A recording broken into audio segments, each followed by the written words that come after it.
या सर्व गोष्टींची कल्पना नसलेला विश्वंभर आपल्याच मस्तीत चालत होता. पण आता अंधारात चालणार त्याच्या पाठी कोणीतरी चालत असल्याचा भास त्याला होऊ लागला. यामुळे त्याने मागे वळून पाहिलं, पण मागे वळून पाहिलं असता त्याला तिथे कोणीही दिसलं नाही. असं एक नव्हे तब्बल दोनदा झालं. त्यामुळे त्याच्या मनात एक अनामिक भीती निर्माण झाली. यामुळे त्याने आपल्या पावलांचा वेग वाढवला.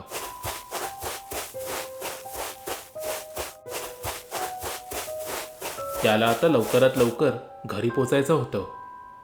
पण इतक्यात त्याच्या कानावर एकाएकी घोघरा आवाज पडला, ज्यामुळे वेगाने चालणारी त्याची पावले जागेवरच थांबली. तूने मेरी मिठाई खाई, मेरी मिठाई मुझे वापस कर.